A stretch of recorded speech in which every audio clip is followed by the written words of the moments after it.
Ever wondered how AI models like ChatGPT or GPT-4 learn to follow human preferences? It's not just about making them smart, it's about making them align with what we actually want. But here's the catch. Training these massive language models is computationally expensive, and not every part of a sentence matters equally. Today, we're diving into a groundbreaking approach that's redefining how we fine-tune AI by focusing only on the most critical parts of a conversation. Let's start with the problem.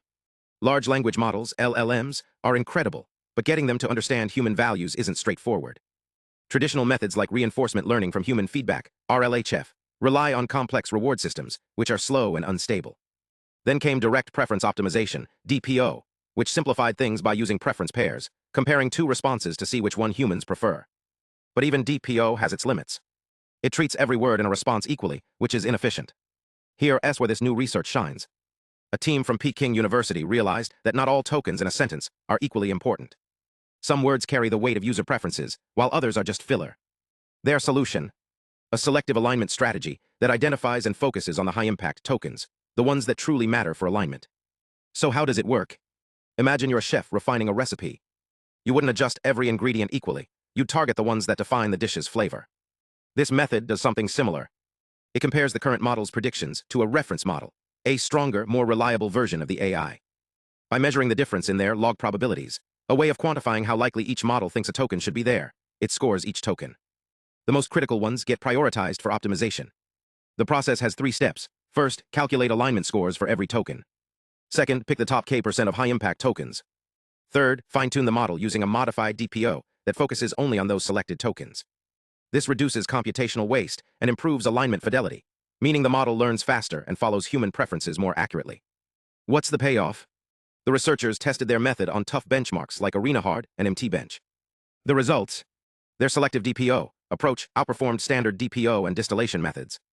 And here's the kicker. The better the reference model, the more accurate the token selection. It's like having a smarter mentor guide the learning process. Let's break down the numbers. When tested on a 0.5 BSFT model with a 10B instruct reference, Selective-DPO achieved a 22.5% win rate on ArenaHard, far surpassing standard DPO. For a 3B SFT model, the improvement was even more dramatic, hitting 26.9%.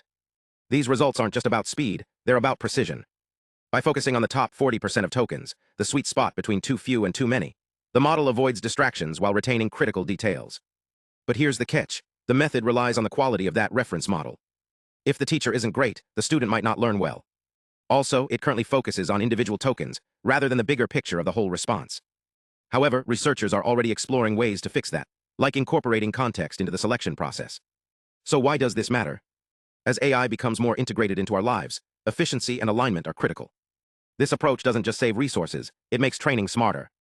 By focusing on what truly matters, we're one step closer to AI that's not just powerful but purposeful. Next time you interact with an AI, remember, behind the scenes, researchers are working hard to make sure it's not just talking the talk, but walking the walk with your preferences in mind. Thanks for watching. If you enjoyed this deep dive, hit subscribe for more explorations into the world of AI. Let me know in the comments what you'd like to see next, maybe how AI learns creativity. Now let's talk about the bigger picture. Traditional methods like DPO try to align entire responses, which can be inefficient and sometimes miss the forest for the trees. Selective-DPO, on the other hand, is like a laser beam, precise and focused. In experiments, models using this approach outperformed others on tasks like reasoning, coding, and even ethical decision-making. But here's the kicker. It's not just about using a bigger teacher. The team found that selecting the top 40% of tokens, based on alignment scores, gave the best results. Too few tokens, and you miss important details. Too many, and you risk getting distracted by irrelevant parts. It's all about balance. Of course, no tech is perfect. The method relies heavily on the quality of that reference model. If the teacher isn't great, the student might not learn well. Also, it currently focuses on individual tokens, rather than the bigger picture of the whole response. But researchers are already exploring ways to fix that, like incorporating context into the selection process. So what's the takeaway? Selective-DPO is a smart, efficient way to train AI models to align with human preferences. It's faster, more accurate, and adaptable to different model sizes. And as AI continues to evolve, techniques like this will be key to making sure machines understand not just what we say, but why it matters. Thanks for watching. If you found this interesting, hit that like button and subscribe for more deep dives into AI research. Until next time, keep questioning, keep learning, and stay curious. Now, while this is a big step forward, it's not the end of the road. The researchers point out that there's still so much to explore, like how to apply this to other types of AI tasks, or how to make these systems even more efficient. It's like discovering a new tool in a workshop, The possibilities are endless. So what does this mean for the future of AI? It's a reminder that sometimes less is more, especially when you're trying to teach a machine to think.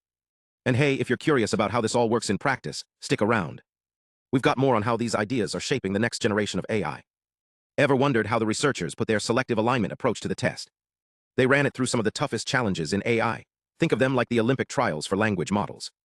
What they found was pretty exciting. Their method didn't just match existing techniques, it actually outperformed them while using less computational power. Here's the thing, training AI models is like running a marathon. Traditional methods might give you a sprinter, fast but exhausted by the end. But this new approach, it's like teaching the model to pace itself. By carefully choosing which parts of a response to focus on during training, they reduced the mental load on the model. This means faster results, lower energy use, and no loss in quality. But the real breakthrough, they proved that not all tokens are created equal. Imagine editing an S. Would you spend the same time tweaking every sentence? Probably not. The model learned to prioritize the most impactful words, like a skilled editor. This tiny shift in strategy opened up a whole new way to think about AI training. So what's next for Selective-DPO? The research team is already exploring ways to scale this approach to more complex tasks, like multimodal AI or real-time decision-making.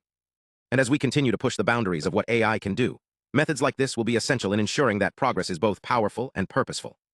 Thanks again for watching. If you want to dive deeper into the technical details, check the description for links to the original paper and related research. Until next time, keep questioning, keep learning, and stay curious.